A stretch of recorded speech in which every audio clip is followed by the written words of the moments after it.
Assalamualaikum warahmatullahi wabarakatuh. Waalaikumsalam warahmatullahi wabarakatuh. Alhamdulillah wasi'ul ifdal, azimul nawal.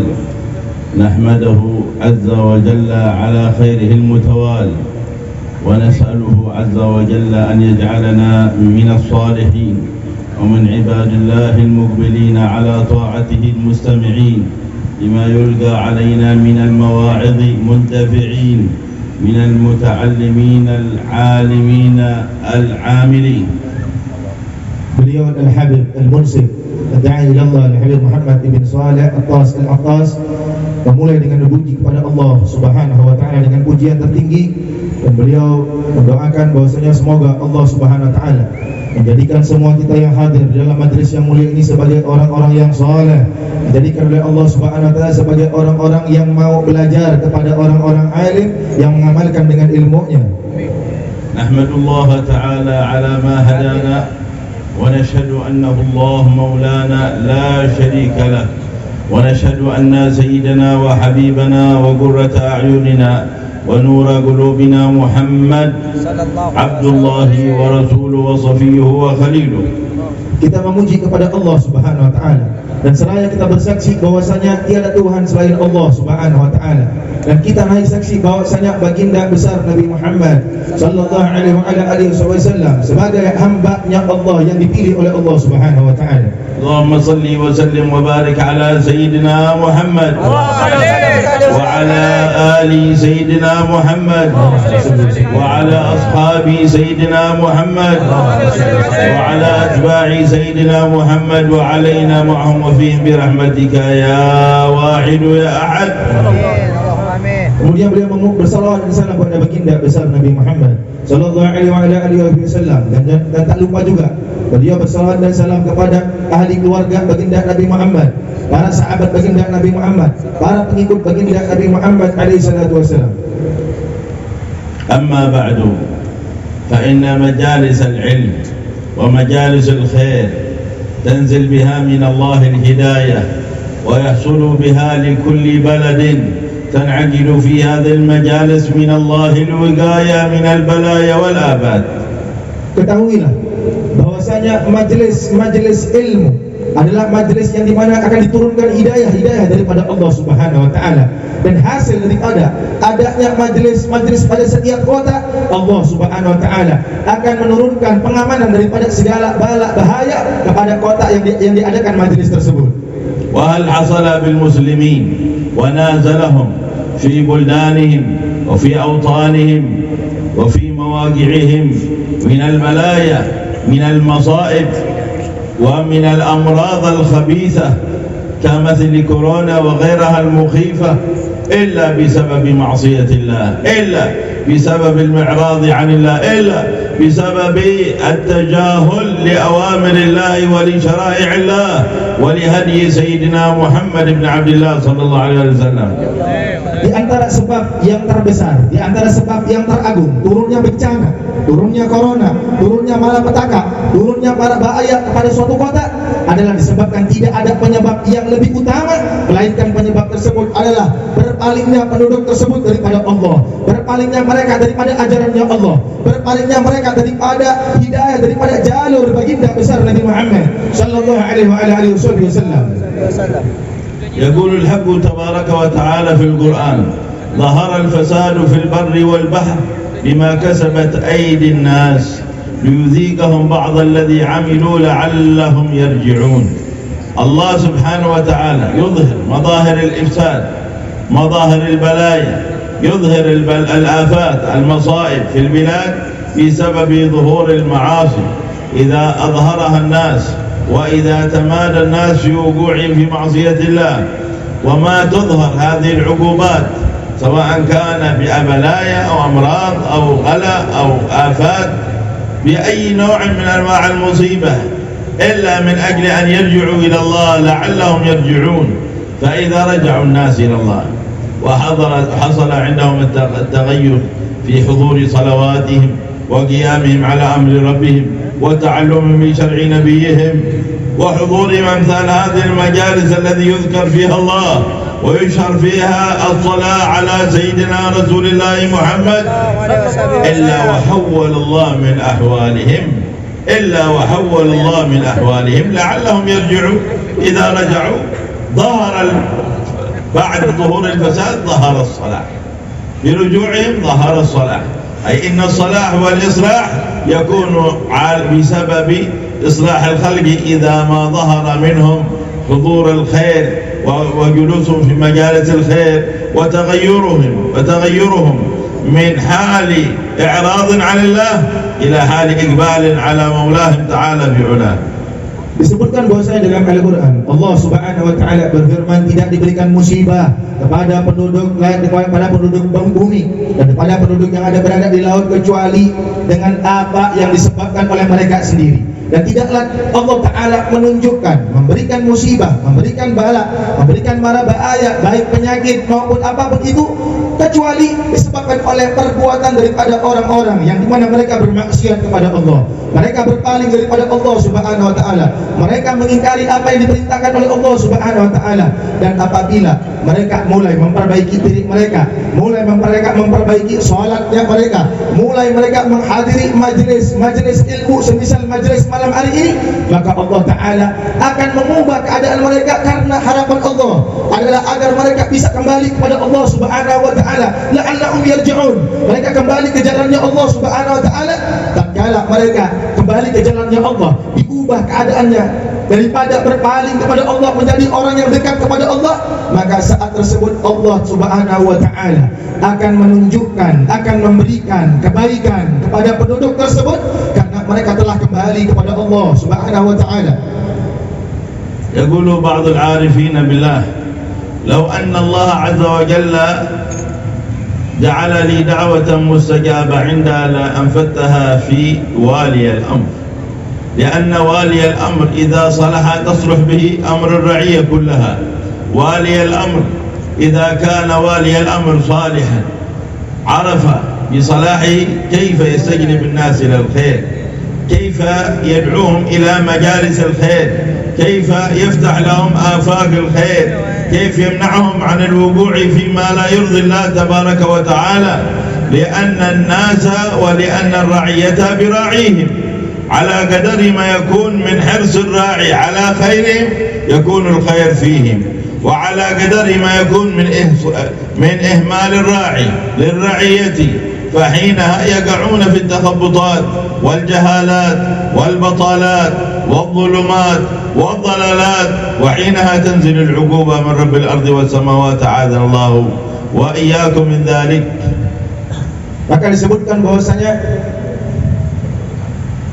sebagian daripada orang-orang arif billah, beliau mengatakan bahwasanya andaikan aku diberikan pengkabulan doa oleh Allah Subhanahu wa Ta'ala, maka akan aku berikan pengkabulan doa tersebut kepada para pemimpin-pemimpin pemerintahan, karena mereka lebih butuh terhadap doa tersebut, mereka lebih paham akan doa tersebut, mereka memiliki umat yang akan mereka pimpin. Akan tetapi hal tersebut akan terjadi apabila pemimpin tersebut pemimpin yang saleh, pemimpin yang dimana dekat kepada Allah. Ketika pemimpin saleh, pemimpin yang baik menjabat suatu daerah, maka daerah tersebut dia akan paham, dia akan tahu bagaimana cara mengajak masyarakatnya untuk berbuat baik, dia mengetahui bagaimana cara membuat masyarakatnya untuk dekat kepada Allah Subhanahu wa Ta'ala. Akan tetapi apabila kita memiliki pemimpin yang kemudian tidak mengerti kepada Allah, pemimpin yang jauh daripada Allah, maka saat tersebut akan terjadi kehancuran kepada umat, dan pada saat tersebut Allah akan menurunkan hukuman demi hukuman kepada umat tersebut dan pemimpin tersebut. وقد جاء في الحديث المتفق عليه عن رسول الله صلى الله عليه وسلم إن لله ملائكة سياحون على وجه هذه الأرض. خلق الله ملائكة على وجه الأرض يسيحون يلتمسون حلق الذكر، يلتمسون مثل مجالسكم هذه، فإذا وجدوا من يجلسون على ذكر الله كمثل هذا المجلس تداعوا فيما بينهم، اجتمعوا إلى بغيتكم، اجتمعوا إلى طلبتكم، فيجتمعون ويقعون حلقا من كثرتهم إلى عنان السماء. Disebutkan bahwasanya sabda baginda Nabi Muhammad alaihi salatu wasalam, sesungguhnya Allah subhanahu wa ta'ala memiliki malaikat-malaikat yang kerjanya mondar-mandir di seluruh dunia ini, mencari majelis-majelis ilmu semisal majelis kalian seperti ini. Apabila mereka menemukan majelis tersebut, mereka akan memanggil kepada malaikat-malaikat yang lain. Mereka akan memanggil, hei para malaikat, tujuan kalian telah aku jumpai. Hei para malaikat, apa yang kalian inginkan telah aku jumpai. Maka berkumpul para malaikatnya Allah, membentuk halakah demi halakah. Saking ramainya para malaikat tersebut, mereka berkumpul dalam majelis semisal majelis ini. Bahkan perkumpulan mereka sampai menuju langitnya Allah subhanahu wa ta'ala. فإذا ما انتهى المجلس صعدوا فسألهم الحق وهو أعلم بحال عباده كيف وجدتم عبادي يسأل الملائكة فيقولون يا رب وجدناهم يذكرونك يحمدونك يهللونك يمجدونك ويسألونك الجنة. يقول الله تعالى وهل رأوها؟ قالوا لا يا رب ما رأوها. قال كيف لو رأوها؟ قالوا يا ربي لو رأوها لكانوا أكثر لها طلبا وأشد رغبة. قال ومما يستعيذونني؟ قال يستعيذونك من النار. قال يا ملائكتي وهل رأوا ناري؟ قالوا لا يا رب. قال كيف لو رأوا ناري؟ قالوا لكانوا أشد خوفا منها وهربا واستعاذة. يقول الحق عز وجل أشهدكم يا ملائكتي أني قد أعطيتهم ما سألوا من جنتي واستعدتهم مما استعاذوا من النار. نعوذ بالله من ذلك. Maka setelah para malaikat hadir, selesai majelis, para malaikat naik ke langit melaporkan apa yang mereka lihat di muka bumi ini daripada majelis ini. Allah bertanya kepada para malaikat, padahal Allah mengetahui segala sesuatu. Allah bertanya kepada malaikat, ya malaikat, wahai malaikatku, apa yang engkau lihat ketika engkau ada dalam majelis tersebut? Kata para malaikat, ya Allah, aku melihat hambamu ya Allah. Aku melihat para hambamu ya Allah. Mereka duduk berzikir kepada engkau ya Allah, menyebut namamu ya Allah, memuji kepadamu ya Allah, dan mereka meminta syurgamu ya Allah. Dan Allah bertanya kepada malaikat tersebut, apakah mereka telah melihat syurga? Kata malaikat, mereka tidak melihat syurga ya Allah. Apabila mereka melihat syurga ya Allah, mereka akan lebih kuat lagi meminta kepadamu, mereka lebih semangat lagi meminta syurga kepadamu ya Allah. Kemudian Allah Ta'ala bertanya, apa yang mereka minta perlindungan daripadaku? Ya Allah, mereka minta perlindungan daripada neraka. Allah bertanya, apakah mereka telah melihat neraka? Malaikat mengatakan mereka belum melihat neraka ya Allah. Allah bertanya, kalau mereka melihat neraka, apa yang mereka lakukan? Mereka akan lebih gigih lagi untuk menghindari neraka. Apabila mereka melihat neraka, mereka lebih semangat lagi untuk meminta perlindungan daripada api neraka. Maka Allah Subhanahu wa ta'ala mengatakan kepada para malaikatnya, isyhudu, saksikanlah wahai para malaikatku, sesungguhnya aku telah mengabulkan apa yang telah mereka minta dalam majelis tersebut, semua telah aku kabulkan wahai malaikat. وجاء في بعض الروايات يقول الحق عز وجل أشهدكم يا ملائكتي أني قد غفرت لهم. هم أهل هذه المجالس ينالون المغفرة من الله تعالى. يقول ملك من الملائكة يا رب فيهم فلان ما جاء لهذا المجلس إنما جاء لغير غرض آخر. يقول الحق عز وجل وله قد غفرت. هم القوم لا يشقى بهم جليسهم. مجالس الخير من حضرها ولو فضولا، من حضرها ولو مارا، من حضرها ولو لحاجة ينتظر آخر ويريد أن يمضي معه بعد ذلك لقضاء حاجته، له المغفرة ولهم قد غفرت. هم القوم لا يشقى بهم جليسهم. والحمد لله أن جعل هذه المجالس مجالس أهل السعادة، ولا شقاوة لأهلها ولا لحاضريها، سواء كانوا قصدوا الجلوس فيها أو كان ذاك فضولا أو غير ذلك، ما دام أنهم قد نزلوا وحضروا. هم القوم لا يشقى بهم جليسهم وله المغفرة الحاضر معهم.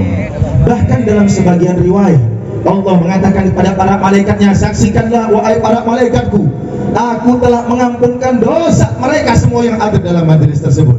para malaikat protes kepada Allah Subhanahu wa taala. Ya Allah, sebagian mereka hadir dalam majelis, sebagian mereka hadir dalam pengajian ini bukan karena ingin hadir majelis, tapi mereka hadir karena ada hajat sesuatu, mereka hadir karena ada keperluan sesuatu. Maka Allah taala mengatakan, beritahu kepada mereka, aku juga telah mengampunkan dosa mereka, kata Allah Subhanahu wa taala. Wa mulkam la yastajalisu. Siapapun yang hadir dalam majelis semisal majelis ini, baik secara sengaja maupun tidak sengaja, ataupun karena numpang lewat kemudian hadir dalam majelis ini, ataupun hadir majelis karena menunggu temannya yang akan hadir dalam majelis untuk pergi ke tempat yang lain setelah majelis, maka Allah taala mengatakan bahwasanya mereka juga telah diampunkan dosanya oleh Allah Subhanahu wa taala, tidak akan disia-siakan oleh Allah Subhanahu wa taala. Siapapun yang duduk dalam majelis ini, baik mereka sengaja duduk dalam majelis ini, punya niat yang baik dalam majelis ini,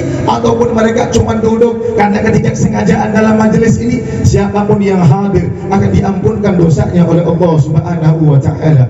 جاء في الحديث الصحيح أن رسول الله صلى الله عليه وآله وسلم كان جالس مع أصحابه في مجلس وبينما هو يحدثهم وبأحكام الله لأحكام الله يبينها لهم ولشرائع الله سبحانه وتعالى يفهمهم، إذ دخل عليه رجل فدخل إلى مسجد رسول الله ووجد فرجة بين أصحاب رسول الله الجالسين في مجلس العلم عند رسول الله فجلس إليه، ثم جاء آخر ودخل إلى المسجد وجد رسول الله مع أصحابه في مجلسهم مجلس العلم والتعليم، فلما رأى رسول الله صلى الله عليه وسلم مع أصحابه ما جلس إليهم، أخذ في أخريات المجلس وجلس في آخر المجلس، ودخل ثالث فرأى رسول الله صلى الله عليه وسلم مع أصحابه في مجلس العلم، ولما رأى رسول الله دار في المسجد ثم خرج وانصرف ولم يجلس في المسجد ولم يجلس عند رسول الله ليأخذ منه. رسول الله يقول لأصحابه بعد ذلك: ألا أخبركم بخبر الثلاثة النفر؟ قالوا: بلى يا رسول الله. قال: أما الأول هذا الذي جلس في حلقة رسول الله وجلس في مجلس العلم عند رسول الله فقد آوى إلى الله، سماه رسول الله آوي إلى الله.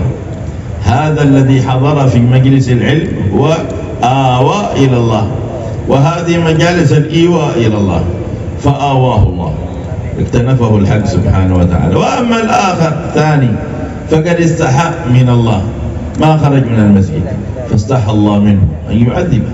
وأما الثالث فقد أعرض عن الله، ما يريد مجلس الخير ولا يريد أن يجلس في مجلس علم ولا يريد أن يكون آو إلى الله ولم يريد أن يكون حاضر مع رسول الله وأصحابه، أعرض عن الله. قال رسول الله: فأعرض الله عنه. نعوذ بالله من الإعراض عن مجالس الخير والعلم والنور. Tadi beliau juga mengatakan, hei orang-orang yang hadir dalam majelis ini, beruntunglah kalian hadir di dalam majelis yang dimana penuh kebahagiaan, bukan penuh dengan ancaman. Maka disebutkan bahwa saya diceritakan di zaman baginda Rasulullah, tatkala baginda Rasul alaihissalam duduk dengan para sahabatnya, baginda Nabi Muhammad mengajarkan hukum-hukum Allah, mengajarkan syariat-syariatnya Allah. Maka kemudian datang satu orang masuk ke dalam masjid baginda Nabi Muhammad, melihat baginda Nabi Muhammad hadir bersama para sahabatnya di dalam majelis dan melihat ada tempat yang kosong dalam majelis tersebut, dia duduk dalam tempat tersebut. Maka kemudian tidak lama kemudian datang orang kedua yang ketika melihat ada majelis baginda Nabi Muhammad dan para sahabatnya baginda Rasulullah, kemudian dia cari tempat di pojok-pojokan, gak pengen dekat dengan majelis, tidak pengen dekat dengan majelis tersebut, dia cari tempat-tempat yang lain yang nampak dengan majelis tersebut dari jauh. Kemudian datang orang ketiga yang dimana ketika melihat ada baginda Nabi Muhammad dan para sahabat baginda Rasulullah sedang duduk dalam majlis, kemudian dia berpaling daripada majlis tersebut, dia pergi daripada majlis tersebut. sehingga baginda Nabi Muhammad mengatakan kepada para sahabatnya, tidakkah aku kabarkan kepada kalian tentang cerita 3 orang? Kata para sahabat baginda Nabi Muhammad, bala ya Rasulullah. Kata baginda Nabi Muhammad, orang pertama yang dimana dia datang ke dalam majelis, dia melihat majelis ini, kemudian dia lihat tempat yang kosong, dia duduk dalam majelis tersebut, maka Nabi menyebutkan orang tersebut telah menuju kepada Allah. Maka majelis ini disebut adalah majelis yang menuju kepada jalannya Allah. Maka baginda Nabi Muhammad mengatakan, Allah Subhanahu wa taala tatkala melihat orang tersebut hadir duduk menuju kepada Allah, maka Allah taala juga menuju kepada dirinya. Kemudian orang yang kedua, dia malu kemudian duduk di pojokan lain. Allah taala mengatakan bahwasanya dia malu kepada majelis ilmu, maka Allah taala juga malu kepada dirinya. Akan tetapi ayol hadirin, orang ketiga tatkala melihat majelis ilmu, melihat Nabi dan para sahabat, dia berpaling daripada baginda Nabi dan para sahabat. Allah mengatakan dia berpaling daripada majelisnya Nabi, majelisnya sahabat Nabi Muhammad, maka Allah akan berpaling daripada dirinya. Na'udzubillah min dzalik. وهذا المجلس مجلس المشهد الذي سمي باسم مشهد الحبيب عمر بن عبد الرحمن العطاس، الذي أسسه هو الحبيب علي بن حسن العطاس. هذا الحبيب علي بن حسن العطاس سبط الحبيب عمر، كان في موضع المشهد هذا يمر الناس فهناك قطاع الطريق، لأن المكان ضيق، يأخذون أموال الناس يسلبونهم، ومنهم من يقتلونه ويأخذون ما عنده ويخيفون الناس. أولئك قطاع الطريق كانوا في ذلك المكان، كان مكان معصية ومكان مغارة ومكان قطع طريق، لا يمكن لإنسان أن يمر فيه إلا ومعه قبائل بسلاحهم حتى يؤمنون في هذا المكان فلا أحد يؤذيه.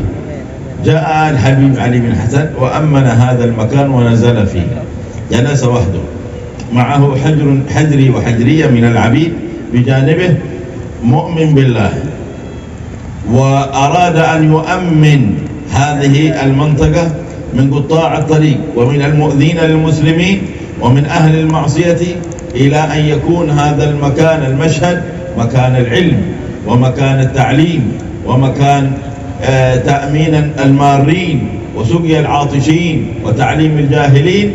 فهو إلى الآن منذ أن أقامه الإمام علي بن حسن العطاس سنة 1170 كانت وفاته، لكن المشهد تقريبا 1140 هجريا أو 45 هجريا أقام هذا المشهد، وإلى الآن هذا مشهد الحبيب علي بن حسن آمن الناس فيه فلا يؤذيهم أحد، صار مسجدا مكانا آمنا فيه الناس على دمائهم على أموالهم. وهذا المجلس إن شاء الله بدل أن تكون في هذه الساحات المعصية وأهل المعصية، كانت هذا المجلس الذي هو مجلس المشهد استبدل بالخير، بالذكر، بالتعلم، بالتعليم، بالنور، بالهداية، يكون شهريا إن شاء الله. وجزا الله القائمين في هذه البلاد أهل الولاية الذين أكرمهم الله بكمال الهداية يكونون عون. والله يقول في كتابه وتعاونوا على البر والتقوى ولا تعاونوا على الإثم والعدوان. وإذا حصل التعاون على مجالس الخير وعلى الخير في الأمة كشف الله البلايا، أزاح الله الآفات مثل كورونا وغيرها. وأهل الكفر والشرك بالله تعالى يخططون ويدبرون أشياء كثيرة معهم، لكن إذا آمنا بالله وثقنا بمولانا تعالى لا نخشى إلا هو.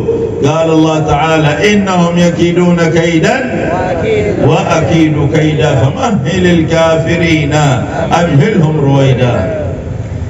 Disebutkan bahwasanya oleh Habib, majelis yang pada malam yang mulia ini adalah majelis al-mashhad dan dipimpin oleh Al-Habib Ali bin Hasan Al-Attas, salah satu dari cucu daripada ulama besar Al-Habib Umar Sahibul Radi Umar ibn Abdurrahman Al-Attas, yang dimana al-mashhad diberikan nama al-mashhad menjadi pandangan daripada Al-Habib Umar ibn Abdurrahman Al-Attas, sebagaimana mashhad yang ada di Hadramaut. Diceritakan bahwasanya kota Mashhad dahulu adalah kota yang tidak mungkin dilalui oleh siapapun orang. Kota yang dimana memiliki jalan yang sempit, dimana hidup para perampok, dimana hidup para ahli maksiat, dimana hidup para orang-orang yang akan berbuat jahat kepada siapapun yang akan melalui jalan tersebut. Sehingga tidak ada satupun orang yang berani untuk jalan melewati Mashhad tersebut, kota Mashhad tersebut, kecuali mereka memiliki pasukan yang besar yang bisa mengamankan mereka daripada bahaya perampok-perampok yang tinggal dalam kota Mashhad tersebut, yang dulunya bukan kota Mashhad namanya. Sehingga datang Al-Habib Ali ibn Hasan Al-Attas, salah satu ulama besar daripada negeri Hadramut, cucu daripada Al-Habib Umar ibn Abdurrahman Al-Attas, ke kota tersebut, yang tujuannya adalah ingin mengamankan kota tersebut. Niatnya ingin menghilangkan kota tersebut daripada para perampok, daripada para ahli maksiat, sehingga dengan keberkahan daripada Al-Habib Umar, keberkahan daripada Al-Habib Ali ibn Hasan Al-Attas, kota tersebut berubah daripada kota para perampok, kota para ahli maksiat, menjadi kota yang dimana memiliki keamanan yang begitu luar biasa. Bahkan siapapun yang lewat di jalan tersebut akan merasakan keamanan yang luar biasa, akan diberikan minum oleh penduduk tersebut. Al-Mashhad diberikan nama kota tersebut, yang dimana berdiri pada tahun 1145 Hijriah kurang lebih. Dalam tahun tersebut didirikan Mashhad sampai sekarang menjadi kota yang aman, kota yang tentram, kota yang terbebas daripada maksiat. Maka insya Allah halaman ini, lapangan ini yang tadi katanya adalah tempat maksiat, insya Allah dengan masuknya Majelis Al-Mashhad menjadi kota lapangan yang dimana akan muncul ketaatan kepada Allah Subhanahu wa Ta'ala. Dan insya Allah tempat ini akan menjadi tempat-tempat yang baik, insya Allah Subhanahu wa Ta'ala. Dan Habib mengatakan terima kasih kepada setiap orang yang dimana membantu, yang dimana menolong supaya terjadinya majelis ini. Dan kalau boleh, kata Habib Muhammad, kalau boleh majelis semisal majelis ini di lapangan ini setiap bulan kalau boleh, insyaallah. Wa nahnu wa iyyakum hadirin fi hadha al-majlis wa qulubuna mutawajjiha ila Allah tabaraka wa ta'ala an yaqbalana fi.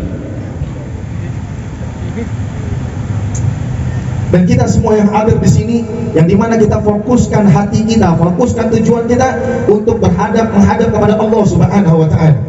فإذا قبل الله عز وجل حضورنا وجلوسنا هذا وأسمعنا الخير، حصلت إن شاء الله عندنا إقبالة على الله، طلب ورغبة لطاعة الله، وهمة في الإقبال على مرضاة الله تبارك وتعالى، على محافظة على الصلاة وعلى تلاوة للقرآن وعلى كثرة صلاة على رسول الله وعلى كثرة ذكر لله وتوبة من المعاصي والمخالفات. هذه هي فائدة هذه المجالس المباركة المنورة. Maka apabila kemudian Allah Ta'ala menerima penghambaan kita pada malam hari ini kepada Allah Subhanahu wa Ta'ala, Allah Ta'ala mendengarkan kebaikan-kebaikan yang ada pada kita pada malam yang mulia ini, insya Allah Allah Ta'ala akan mengubah hati setiap yang hadir, yang dimana hati yang lalai menjadi hati yang dapat menjaga sholat kepada Allah, hati yang mampu bersalawat pada baginda besar Nabi Muhammad. Maka hati-hati tersebut yang telah diberikan kebaikan oleh Allah Subhanahu wa Ta'ala, maka dalam hati-hati tersebut akan mendapatkan karunia terbesar daripada Allah Subhanahu wa Ta'ala. وقد جاء في الحديث عن رسول الله إن الله لا ينظر إلى صوركم ولا إلى أعمالكم ولكن ينظر إلى قلوبكم ونياتكم. الذين حضروا في هذا المجلس، ما نيتك في حضورك؟ ماذا تقصد في حضورك؟ ما قلبك مع ربك سبحانه وتعالى؟ لابد أن نستحضر في هذا المجلس إذا حضرنا ونحن حاضرين الآن أن المولى ينظر إلينا وإلى قلوبنا يطهرها من الحقد ومن الحسد ومن الأمراض القلبية. توب علينا إن كنا على معصية، ومن كل ابن آدم خطأ، قال النبي صلى الله عليه وسلم وخير الخطائين التوابون. كلنا نخطئ وكلنا آل معاصي، لكن الله إذا صدق العبد بنيته في قلبه أن يتوب إلى الله تاب الله عليه، وأقبل المولى سبحانه وتعالى علينا إذا صدقت نياتنا في التوبة إلى الله، صلاح أحوالنا وأولادنا وأزواجنا وبيوتنا.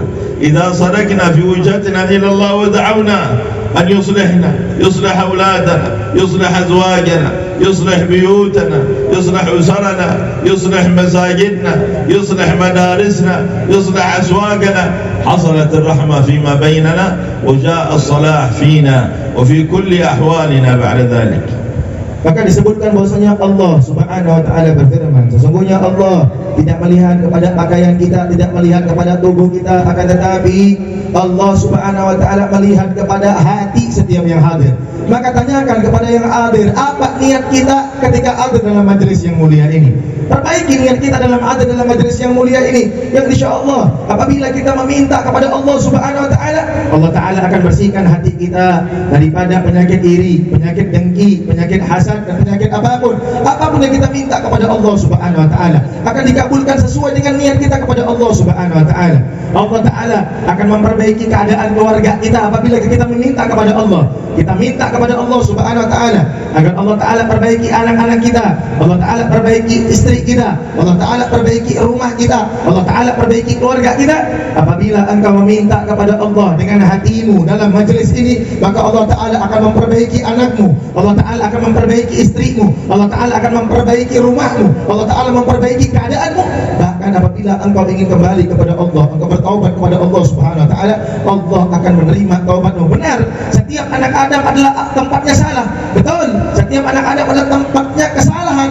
Akan tetapi setiap orang yang bersalah, sebaik-baik orang yang bersalah adalah orang yang mau bertaubat kepada Allah, kembali kepada Allah Subhanahu wa taala.